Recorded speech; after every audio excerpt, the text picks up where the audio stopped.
Hello, welcome to CLSP Politics. Sean Briscoe speaking. Well, that was a debate. I actually think that was actually a real debate. It's super easy to have a good debate when the other guy's not talking about eating pets and stuff. I mean, it was honestly one of the better debates I've seen in a while. And I'll go through JD Vance and his nonsense here in a second. But I just said my overview, everything. I liked what I saw. Uh, Waltz was 100%.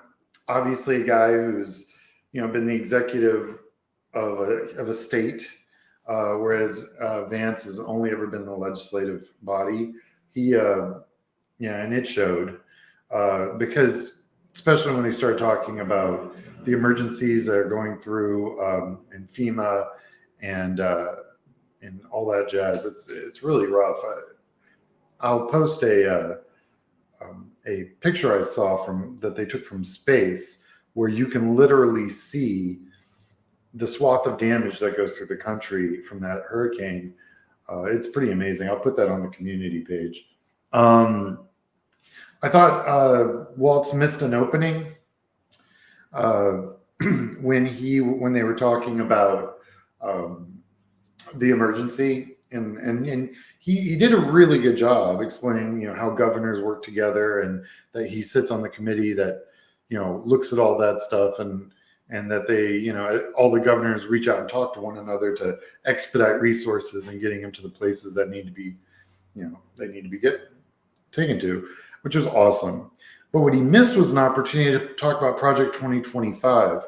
See, in Project 2025, and I have a 15-part series as a playlist you can listen to. They want to get rid of NOAA. NOAA is how we know these storms are coming.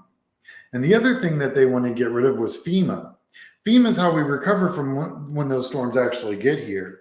And they want to get rid of them because also what NOAA does is it's a really great data source. I use it in my field work, knocking on doors, because obviously people are outside, and anytime you're in the outdoors, you need to know what's going on.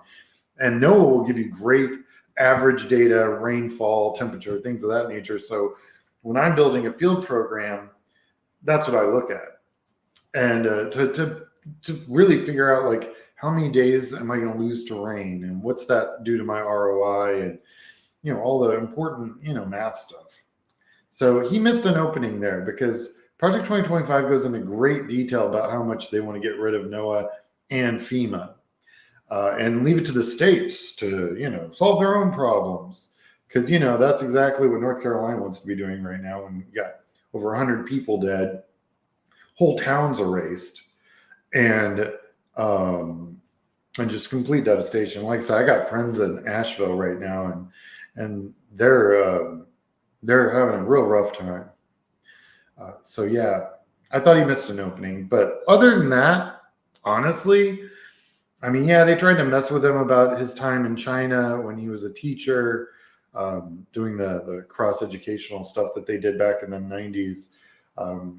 But honestly, that revolution, those protests went on for weeks. So he might not have been next to the guy at the tank in Tiananmen Square, but he was obviously there during that time period. No, he wasn't out there, on the streets in mainland China because, he didn't want to get shot because he's also an American. Anyway, there's a million reasons why he was where he was, and he misspoke a little bit, but if that's all they got, please. Now, let's talk about our friend JD. So JD's problem is he's a lying sack of garbage, and he doesn't really understand what facts are. Like, he literally said we're better off in 2020 than we are today. Are you kidding me? I can't even. I remember 2020, and just when you thought 2020 was bad, 2021 wasn't great either. It was brutal, in fact. So yeah, no, JD, we aren't better off. We're better off now than we are then. Thank you. Also, he just lied like a rug.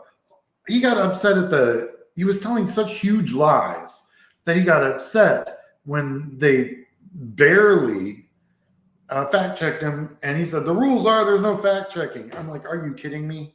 You're in a debate, and one of your retorts is, stop telling me I'm lying. I mean, come on. JD Vance, whatever. It's not even a thing. As far as I thought that Walz looked like a vice president and JD Vance looked like a oil salesman. He rarely answered any question, and absolutely, couldn't answer the abortion issue, the choice issue. He wouldn't. He basically basically would talk. He had like 7 talking points that he reiterated in a couple different ways whenever he didn't want to answer a question. So yeah, nice try, JD. Absolutely everyone saw through it. But more to the point, at least it was civil. I mean, JD was lying like a rug, but Waltz called him out when he could, but got his point across, I think, and did a good job. I mean, considering the guy next to him was just verbally vomiting on, not even word salad half the time. So this is a short one, but I just want to say thank you for watching. Check your voter status, like and subscribe. If you want to support the work this channel does, we have a PayPal account at CLSB Politics. And still in Wisconsin. Just want to let everybody know, I think Wisconsin's doing pretty good. Tomorrow, I'm going to do a whole thing. I got some really interesting data on Texas. And, I go back, that's kind of the state I've done the most work. And I know I want to share with you guys what that data is saying and how incredible it is. So I know I was a little rough on Montana. We're only 3 points down. We're doing better than we thought we would 2 years ago when it came to this Senate cycle. So don't worry. Let's not freak out about the Senate quite yet. I think that there's plenty of opportunities. I think Florida's in play. I'm going to show you tomorrow that Texas is absolutely in play. And we, if you want to go and you can look at my swing state demographic breakdown, I do a demographic breakdown of Texas, and it's also in my All Things Texas playlist. It's gonna be really interesting. I'm very much looking forward to tomorrow's show. Hope everyone can be there. All right. Well, thank you, and I wanted you guys to know that I'm a little tired. It's been a long week, but Wisconsin. We're doubling and tripling our programs out here. If you know anyone in Wisconsin that wants to do any kind of canvassing, on the community page, I put a flyer. We're paying really well because it's a union-run program, so they pay very well because they want people to have a living wage. Imagine that. And definitely worth checking out. All right. Remember to register to vote. And these are I'm going to blow this up a little bit.